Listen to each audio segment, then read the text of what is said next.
ત્યારે જ અમેરિકા અને ઈરાન વચ્ચે ચાલી રહેલા યુદ્ધને કારણે પશ્ચિમ એશિયામાં નોંધપાત્ર તણાવ પેદા થયો છે. હવાઈ સેવાઓને પણ ભારે અસર થઈ છે.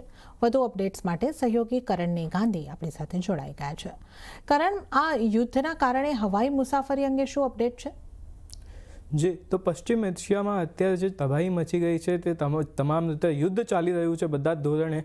તેને કારણે હવે જે ત્યાં જતી ફ્લાઇટ્સ છે, જે ટ્રાવેલર્સ છે, તેમને પણ ઘણી જ મુશ્કેલીઓનો સામનો કરવો પડી રહ્યો છે. આજે એક દિવસમાં લગભગ 300 જેટલી ભારતથી પશ્ચિમ એશિયા તરફ જતી ફ્લાઇટ્સ રદ થઈ હોવાના સમાચાર છે.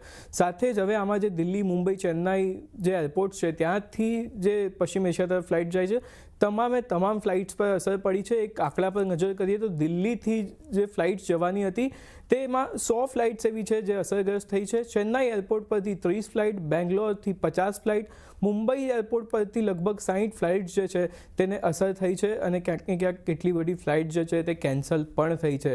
હવે ઇન્ડિગોની વાત કરીએ તો ઇન્ડિગોએ લગભગ અત્યાર સુધીમાં 180 ફ્લાઇટ જે છે તે કેન્સલ કરી છે આ યુદ્ધને કારણે. સાથે જ ઇન્ડિગોએ એક રિફંડ માટેની પણ ઓફર કાઢી છે, જેમાં 7 માર્ચ સુધી અસર થનારી જે તમામ ફ્લાઇટ્સ છે કે જે કેન્સલ થશે તેના માટે સંપૂર્ણ રિફંડ જે છે તેની પણ કંપનીએ અહીંયા આગળથી જાહેરાત કરી દીધી છે. સાથે જ એર ઇન્ડિયાની વાત કરીએ તો એર ઇન્ડિયાએ પણ 2 માર્ચને રાત્રે 12 વાગ્યા સુધી એટલે કે ઓલમોસ્ટ 3 માર્ચ સુધી પોતાની જે તમામ ફ્લાઇટ્સ જે છે પશ્ચિમ એશિયા તરફ જે હતી તેની મર્યાદા કેન્સલેશનની વધારી દીધી છે.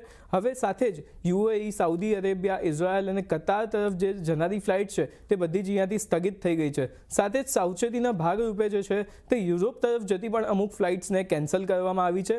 અકાસા એર પણ આમાંથી પાછળ નથી. અકાસાની વાત કરીએ તો પશ્ચિમ એશિયા તરફ જતી જે સેવાઓ છે તે અકાસા એરે પણ 3 માર્ચ સુધી જે છે તે સ્થગિત કરી દીધી છે અહીંયાથી. એટલે કે ટ્રાવેલર્સને આ જે યુદ્ધ થઈ રહ્યું છે તેને કારણે ખૂબ જ જે ભારે હાલાકીનો સામનો જે છે તે કરવો પડી રહ્યો છે. જી કરણ, આ સમગ્ર વિગતો જણાવવા બદલ આપનો આભાર.